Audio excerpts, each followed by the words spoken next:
everyone, and welcome in once again for another episode of Orlando Magic Live, truly live this time, as we are broadcasting an hour before the Orlando Magic actually play a game. I'm joined, as always, by Orlando Pinstriped Post editor Zach Oliver. Zach, are you ready for game time on a Thursday?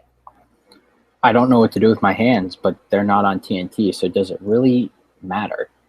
If an NBA game is on Thursday and it's not on TNT, did it really happen?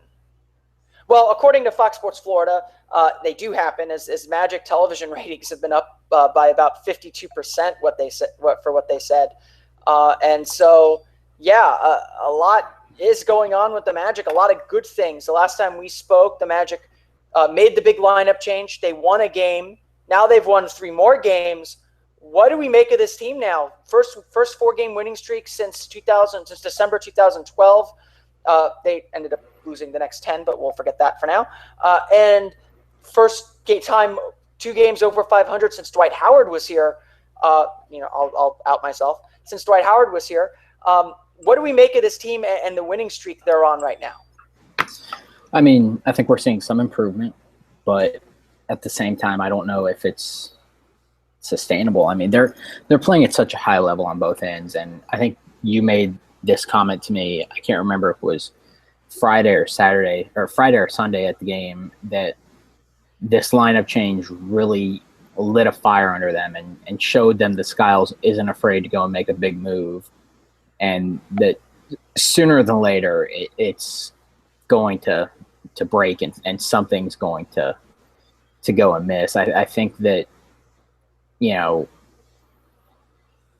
success is good and they need it, but they can't get too far over their heads because it's still only 4 games. And to be completely honest, they're playing teams that are going to be fighting for the 7-8 seeds currently in their conferences, are probably not even going to make the playoffs in Minnesota's case.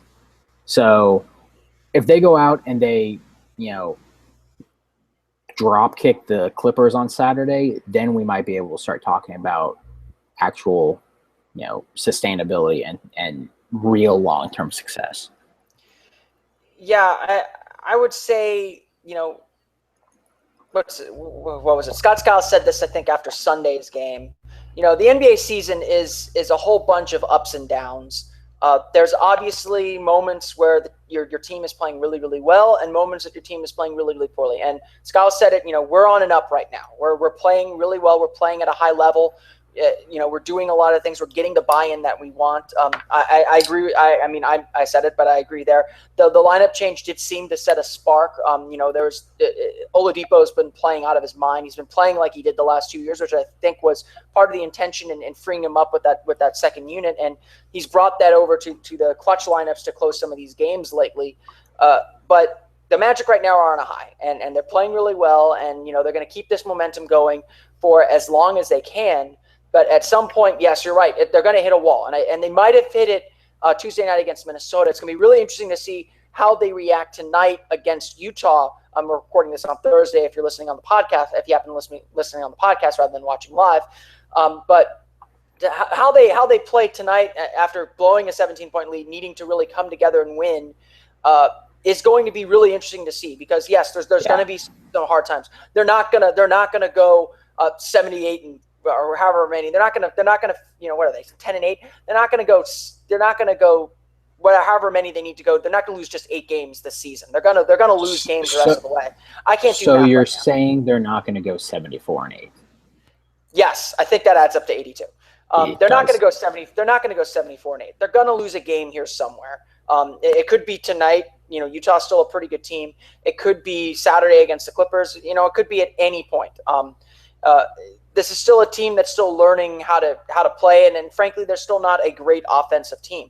But I will say this about the Magic and the way that they've played lately. They are, they've got that buy-in right now. They're playing so much better than they did last year. I think, Josh Robbins of the Orlando Sentinel said this in his recap of Tuesday's game. They all said, this is a game we lose last year. We lose a 17-point lead, we fold. And we've seen that numerous times throughout the season, where the Magic, either gave up a lead or gave up a run, And, I think you and I both kind of turned to each other and would say this were last year's team, they'd be done. So, in looking for signs of progress, is this team really, projecting out a 42-40 team, finishing 2 games over 500? I don't know yet. I think we're still figuring that out. Now, the question is going to be, can they consistently, get better as things go on? Can they regroup again when they have a loss, when they have a setback? Those are going to be the questions. For those viewing, if you want to, please drop a question in the Q&A. But Zach, my question for you is, what has really been the difference when you look at this team in the last week? What's been the difference? Has it just been that fire that they've had that Scott Skiles has brought to this team? Is it something schematic that they've changed? What's been the big difference with the way this team has played? Is just things just started to click? I think it's a little bit of a mix of all of it, to be completely honest. I think that the lineup change really lit a fire under them, but schematically, putting Channing Frye out there has opened up so much for everyone because the floor is just so much more open. We've seen Elfrid Payton look like, to be completely honest, a completely different player. He had a poor shooting night against the Celtics on a Sunday night, but other than that, he's gone 6 of 12, 10 of 12, 6 of 13 from the field, scored in double figures in 3 of those games. I mean, he's look like a completely different player out there. So I think that plus we're starting to see a little bit more balance, which is what Skiles said that he really wanted with this move. Because the bench before, look, it was great if they were giving you, 25, 30 points a night. Now they're getting you, they can get you 40 points a night, 40, 45 points sometimes, depending on how Andrew Nicholson plays, who has seemingly resurrected his career from the YMCA. I mean, it's crazy how much one season, I mean, not even one season, 6 months with Scott Skiles has done for him? I mean, to me, the biggest change has been the defense of guys like Channing Frye and Andrew Nicholson. Yeah. It's been very well chronicled on our site, on my site, on your site, everywhere. You look at the numbers. Channing Frye and Nikola Vucevic together was terrible last year. It didn't work. And that happened. It happened. And it was a huge risk looking at those numbers to put Frye back in there with Vucevic and say, is this really going to be different? Because it's, again, I've said this, the whole time, the whole season so far. This is virtually the same team as last year. This is virtually the same group that won 25 games last year. And right now they're sitting at 10-8, feeling really good about themselves, doing something that this group has never done before. So, you look at the way Frye has played defensively and even the way Nicholson's played defensively. If you look at Nicholson's offensive numbers, he had the big game last Monday against Cleveland, and he had the big game Tuesday against the Timberwolves.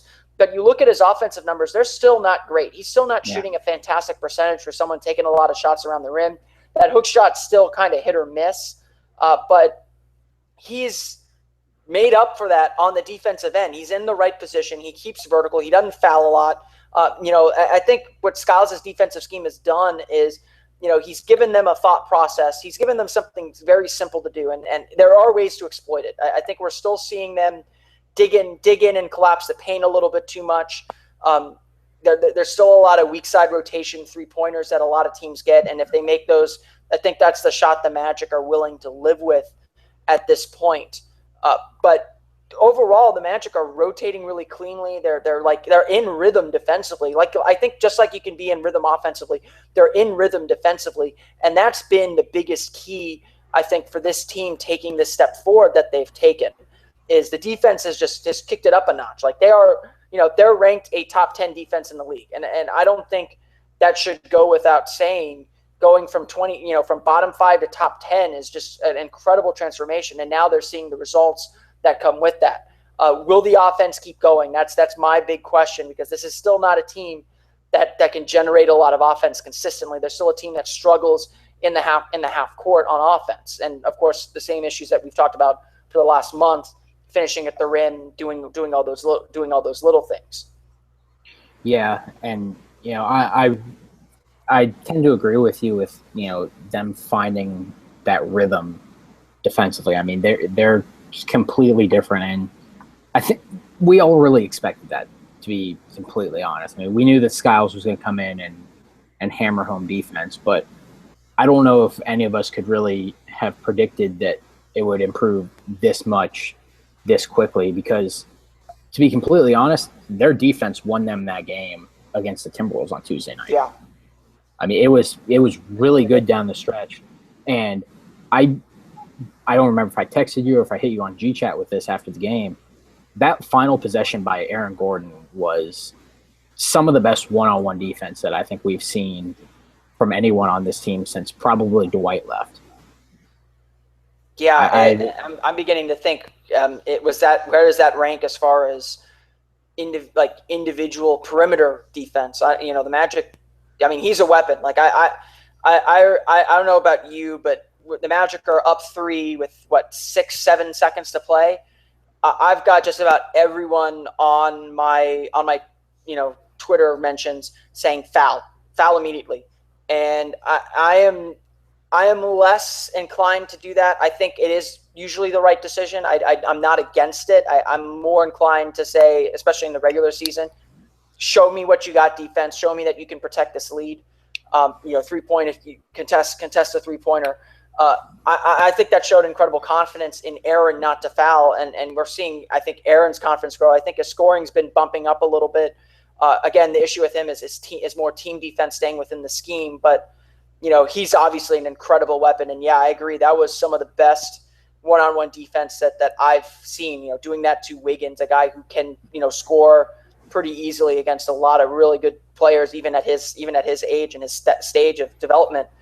To do that was really incredible and was really emblematic of the whole game. I mean, I think what that game on Tuesday really showed me was that they were going to use defense as their backbone. The offense wasn't always there. I think Mario Elie said at halftime, we feel like we should be up more. Our offense isn't quite getting us there, but that defense made a 13-point lead feel like 15, 16 points, made it feel like, the Magic are just waiting to make their run to take this game over. And I think there's still some focus issues, with defense, with a young team, you got to see the ball go into the hoop sometimes to really make defense right. your backbone. But, when they needed the stops, they got the stops that they wanted. We got a topical question here from Zach Palmer. No, Zach, go away. We don't like you here. Play nice. It's lit. It is very lit. Zach asks us, speaking of Aaron Gordon, do we think that we'll see more playing time when guys like Melo and LeBron are going off? We saw the defense collapse against the Cavs because Orlando was forced to double LeBron. Do you think Aaron Gordon can be the Magic's designated stopper? I think so. I mean, I don't want to say that he has this in him, but maybe he could be like a Stacey Augmon type that was more athletic. I mean, I'm going back looking at the Plastic Man, but Gordon's defense has been really good individually this season, like you said, but the team aspect is still an issue. But I think that we're going to slowly start seeing him get on the court a little bit more, especially in those late game situations, because of his versatility, especially with Tobias Harris, because they're so interchangeable. And Aaron's offensive game is finally starting to slowly come around. And I think that the big thing is we have to remember this is a kid who missed half of his rookie season with a broken foot.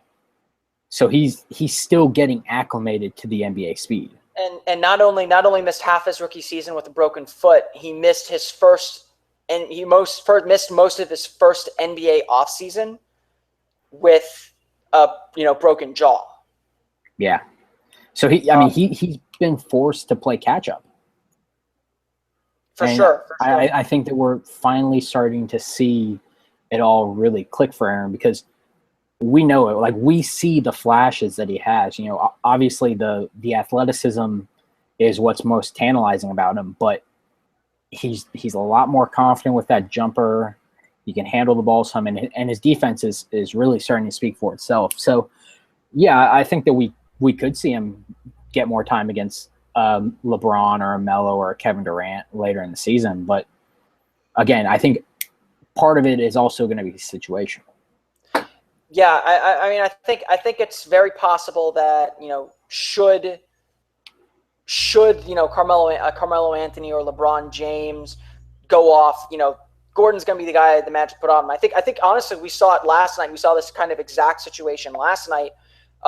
One possession, the Magic are able to sub in their defenders. Gordon's guarding Andrew Wiggins, so there's obviously a lot of trust in him on one-on-one defense. I think what this whole question about Aaron Gordon leads into is kind of what we were thinking at the beginning of the season. Like Gordon, one of the big things that we deal with, or at least I know I deal with Magic fans wondering about the rotation, wondering about players like Aaron Gordon is the Magic drafted him 4th overall, so obviously they believe there's a future in him. So the question kind of goes back to what we talked about at the beginning of the season with it, is that starting power forward spot, is that like last core 5 starting spot, is that destined for Aaron Gordon? And when is he going to be ready to take that spot? And obviously Channing Frye does a lot by spreading the floor, so I don't quite think Gordon's going to get there. But the question I think really is, when is Gordon going to be ready for starters minutes, so to speak?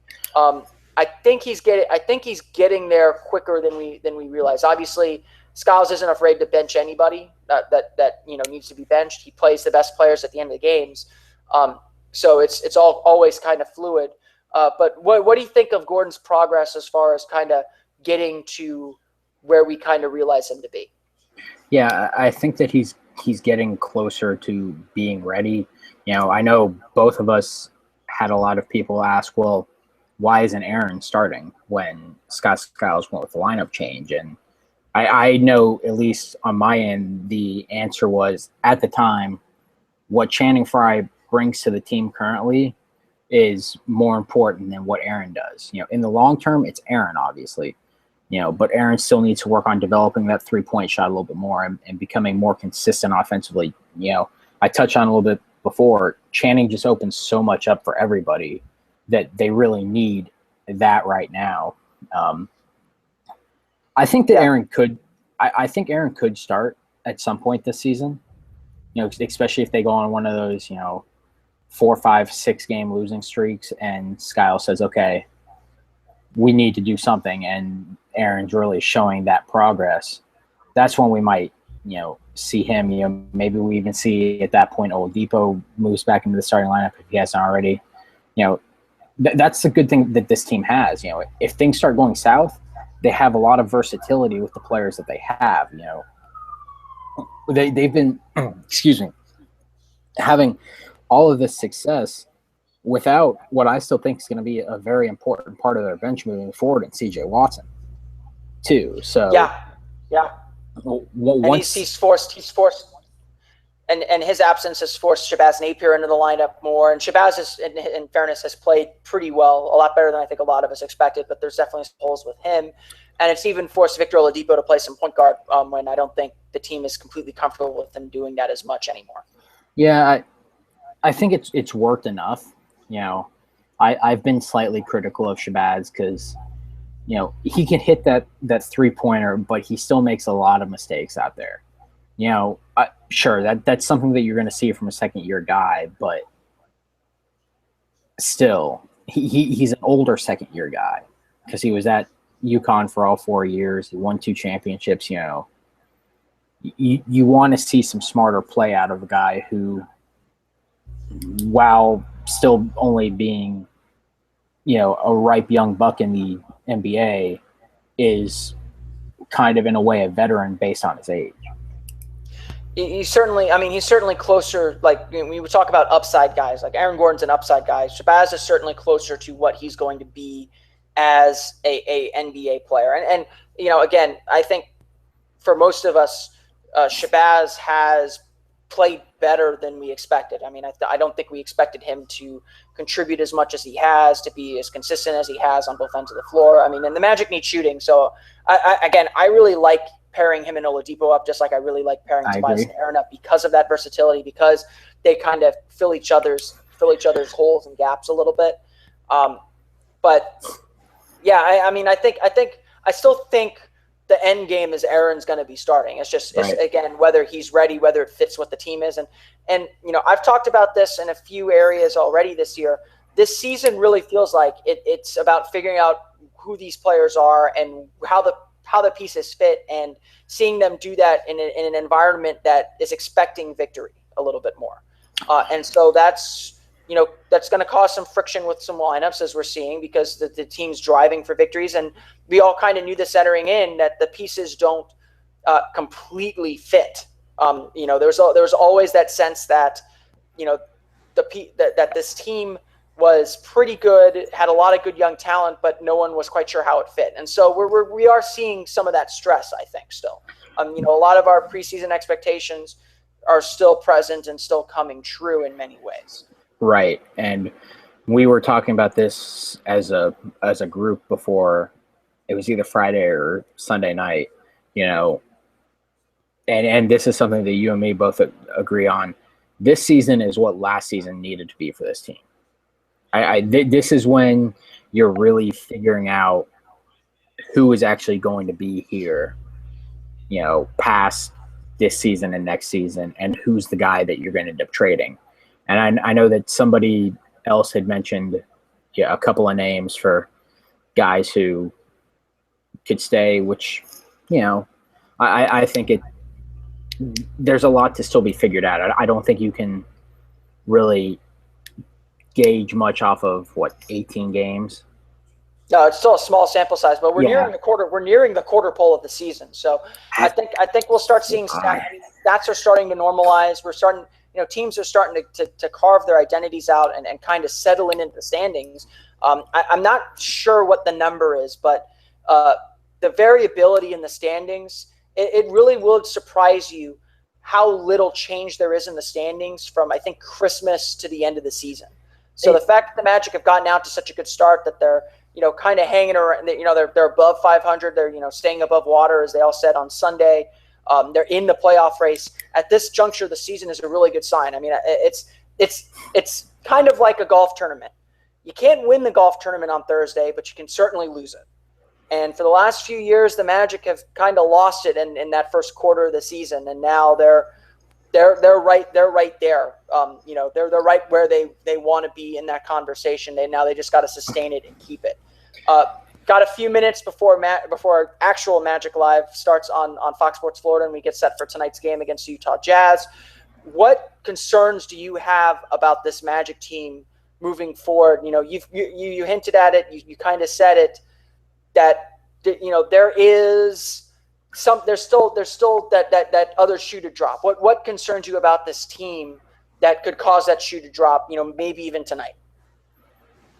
I still think that, obviously the offense is an issue, because they could have a game where they go out and are just cold. They could shoot 34% and get beat by 30 on any given night, to be completely honest. And, your defense can only do so much.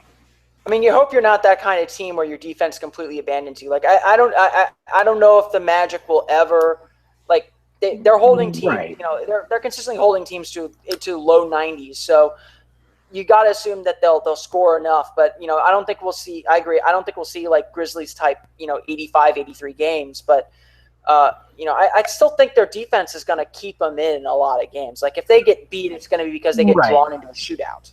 I would tend to agree with that. I think we saw that earlier in the season when they lost to Oklahoma City. They got drawn into a shootout because Russell Westbrook decided to turn into Russell Westbrook in the second half. Yeah, and the Cavs, and like speaking back to the other blowout, I guess that Oklahoma City game wasn't a blowout, but the one blowout that the Magic had this season, Cleveland just kind of lazily picked them apart. But the Magic still shot the ball pretty well that game. That game was more of a failure in the defense. So honestly, I think if the Magic have any problems, it's that they'll sometimes, their defense isn't quite their backbone yet. It's getting there. It's getting there, and they played really well. But there are moments where it slips, and those are the moments that you worry about this team.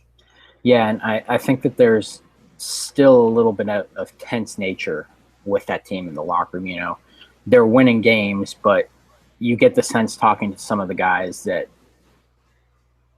you know, they're not too pleased with some of the things that have happened, or, you know, they're starting to push away from the media or what have you. And you made this comment to me walking out on Sunday night, I believe. You were kind of starting to see how Skiles' teams kind of start pushing away from him. So yeah, and it's not I think that's early. the big. Yeah, I think that's what the big thing that we need to worry about is if we're already starting to see those signs 19 games in. I mean, it could turn into a catastrophe really quickly, and if that happens, then, you know, you're going to start seeing the team look to make a move to shake things up, because they're not going to fire Scott Skiles 45 games into his first season, because what he's done in the first nearly quarter is already, I think, more important than if the team completely falls apart, because they're finally starting to turn that corner. And you know, they're not a team right now with Skiles and how they're playing that's going to go and lose, you know, 10 in a row. I don't think they will, but I think, you know, when that 10-game losing streak happens, that's going to be when we know the Scott Skiles thing is over. Yeah, and there's going to be people lined up in my front door with pitchforks and fire. Yeah, but, like, I mean, the thing is, though, like, you know, and this is not I mean, every coach knows the day he gets fired is coming. Like, every coach knows this at this point. But at the same time, this is what we expected when they hired Skiles. I mean, it feels maybe a little truncated, and certainly you kind of know what you get when you made this decision to hire him in a lot of ways, knowing that he's going to drive teams hard, he's going to push to win over development in some ways, and he might, you know, tick off a few people. And frankly, you know, ticking off a few people right now on the Magic roster might be a good thing, because they're trying to figure out who they are as a team. And as Alex Martins always says, we're here to win championships. And, you know, I think most of us, you know, as talented as this group is, as good as they're playing now, you know, we don't expect this group to necessarily certainly not win a championship this year. No. I mean, a playoff berth would be really nice this year.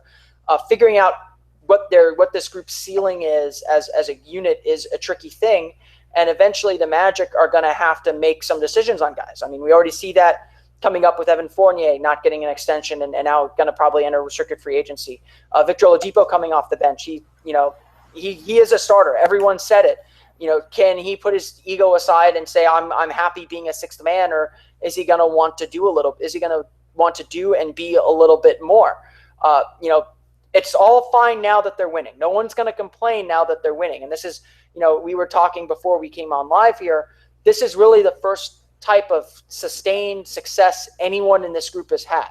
Now, Nikola Vucevic was a bench warmer on a playoff team, but since coming to Orlando, no one's had this kind of success before. And so they're going to have to learn how to deal with success, how to deal with pressure. And then when they lose a game, because like we said, they are going to lose a game at some point, how do they handle that? How do they bounce back from that? It is worth noting that the last time the Magic had a 4-game win streak, they lost their next 10. That can't happen. They gotta lose one game and then bounce right back and win the next one. That's going to be the big key, and that's what I'll be more interested to see as this West Coast trip continues and as the season continues as well. Yeah, and both of us, you know, going into last week's podcast, we both said that, you know, that 3-game homestand, we're going to learn some about the team and, you know, possibly what we could expect on the West Coast trip. But this West Coast trip is when we really, you know, learn what this team is, because it's always a long trip. You know, they only play 5 games, so they didn't get that tough of a trip this time, and they got their easier games out of the way, kind of, you know. They avoid Golden State. Yeah, they avoid the flying death machine. But, you know, we're still going to learn a lot about them in the next week, because they play 4 really important games. Because they need to keep that momentum up coming home, because their schedule isn't the easiest for the rest of the month. I don't believe. I don't have it memorized off the top of my head. They're home for most of the end of December, like they usually are. But yeah, they play Cleveland. Their first home game after the West Coast trip is Cleveland, and then I think they go on the road again. So like I never understood that. You come home from a long road trip, you play one game at home, and then you're back out on the road. I know they get a few days off and a practice day, I think, but it never made sense to me. It just feels like you're still on the road trip. It's just add another 2 games to the road trip. Yeah. Glancing at the schedule right now, after the Utah game tonight, Clippers Saturday, and then Denver, Phoenix next Tuesday and Wednesday respectively. They come home for Cleveland. They're in Brooklyn. Then they have 3 straight at home against Charlotte, who's vastly improved, and Star Wars night. Yep, a contender. Then they have Portland on Hito Turkoglu night. Hito night. And then they have the Atlanta Hawks, and then they go to New York on a back-to-back.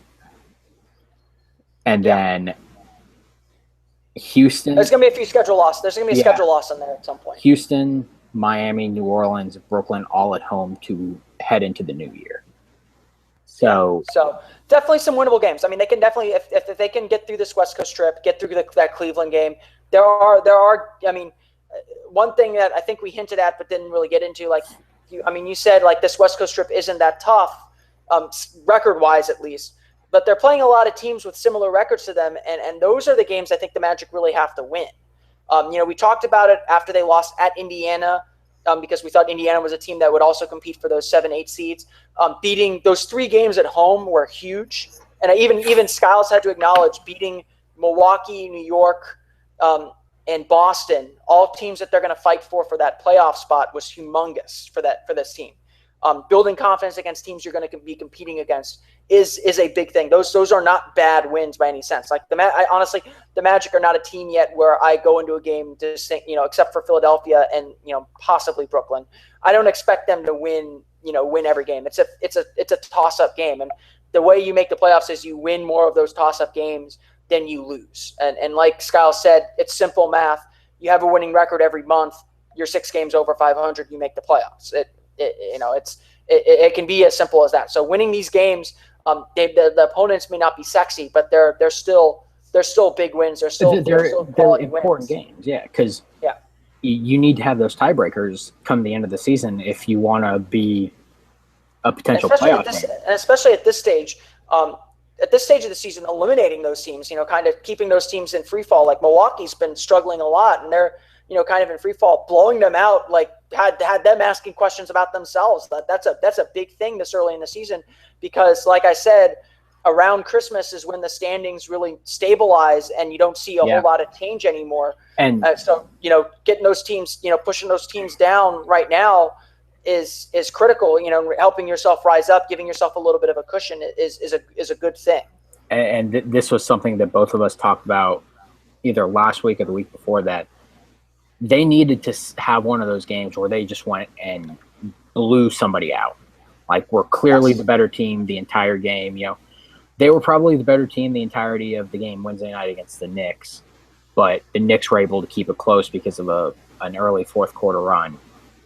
They beat the doors off the Bucks. Some of that's the hot shooting that they had, but and they dominated the Celtics for the most part too. Yeah.